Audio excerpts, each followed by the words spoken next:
నేను కూడా ఇదే హౌస్లో చాలా బాధపడిన సందర్భం రోజు ఉంది. మెంబర్స్ అందరం ఉన్నాం. నన్ను గురించి నా కుటుంబాన్ని గురించి ఇష్టానుసారంగా మాట్లాడితే కనీసం యాక్షన్ తీసుకోవడానికి నాకు మైక్ ఇవ్వమని అడిగాను. మేము నిరసన తెలియజేసి వెళతామని మైక్ అడిగితే మైక్ ఇవ్వలేదు. ఇవ్వకుండా మీరు చూస్తే మామూలు సంఘటన కాదు. ఆ రోజు నేను ఒక మాట చెప్పాను, ఇది గౌరవ సభ కాదు, మీరు నాకు మైక్ కూడా ఇవ్వడం లేదు, మైక్ ఇవ్వకపోయినా నేను స్టేట్మెంట్ ఇవ్వాలి కాబట్టి ఇచ్చెడతారు రికార్డు కోసం అని చెప్పి గట్టిగా లేచి ఇదే సీట్లో కూర్చొని ఆ రోజు నేను చెప్పింది అదే వర్డ్స్ మీకు రిపీట్ చేస్తున్నాను. నేను స్టేట్మెంట్ ఇవ్వాలనుకున్నాను, మీరు మైక్ ఇవ్వకుండా చేశారు. అయినా నాకు బాధ లేదు. మళ్ళీ చెప్తున్నా, ముఖ్యమంత్రిగానే ఈ హౌస్కు వస్తాను తప్ప అదర్వైజ్ నాకు రాజకీయాలు అవసరం లేదు. ఇది ఒక గౌరవ సభ కాదు. ఇలాంటి గౌరవ సభలో నేనుండనని మరొక్కసారి చెప్తూ మీకు నమస్కారం. ప్రజలకు విజ్ఞప్తి చేస్తున్నా, నా అవమానం మీరు అందరూ అర్థం చేసుకొని నిండు మనసుతో ఆశీర్వదించాలని కోరుతూ ఈ సభ నుంచి వాకౌట్ చేస్తున్నానని చెప్పి వాకౌట్ చేసి బయట ప్రెస్ కాన్ఫరెన్స్ పెట్టాను. ఎందుకు ఈ విషయం చెప్తున్నానంటే, నా జీవితంలో ఇది 9వసారి నేను ఎమ్మెల్యే. ఈ రాష్ట్రంలో తెలుగు జాతిలో నాకు వచ్చిన అవకాశాలు ఏ నాయకుడికి రాలేదు. 14 సంవత్సరాలు ముఖ్యమంత్రిగా పనిచేశాను.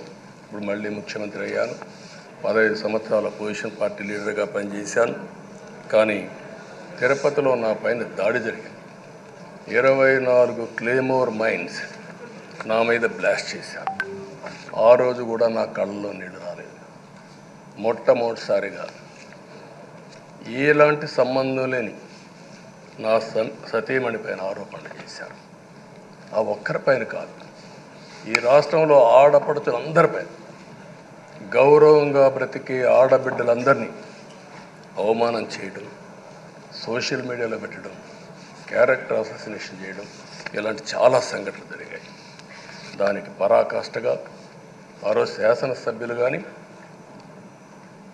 కొంతమంది అయితే భవానీ శాసన సభలో సభ్యురాలుగా ఉండి ఎన్నో పోస్టింగ్స్ పెట్టే పరిస్థితికి వచ్చారు. అలాంటి సంఘటనలు చూసిన తర్వాత ఫస్ట్ టైం నా జీవితంలో ఆడబిడ్డల కోసరం ఇలాంటి హననాన్ని చేశారని బాధపడుతూ కంటతడి పెట్టాను. ఆ రోజే అనుకున్నా, ఇలాంటి పార్టీ ఈ రాష్ట్రానికి అరిష్టం, ఇలాంటి వ్యక్తిత్వం ఉండకూడదు. మళ్ళీ ఈ రాష్ట్రాన్ని గౌరవ సభ చేసి హోందాగా నడిపించే వరకు నేను పనిచేస్తానని చెప్పి ఒక శపథం చేశాను. ఆ శపథం ప్రకారమే ప్రజలు గెలిపించారు, వచ్చాను.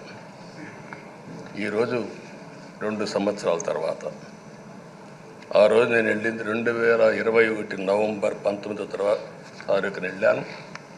నిన్న మీ అందరి ఆశీస్సులతో, ప్రజలందరి యొక్క ఆమోదంతో ఈ సభలోకి ఎంటర్ అయ్యాం.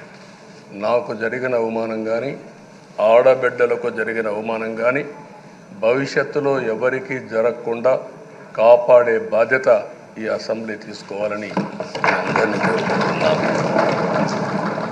నా గౌరవాన్ని కాపాడిన ప్రజానీకానికి మరొకసారి మనస్ఫూర్తిగా ధన్యవాదాలు, అభినందనలు.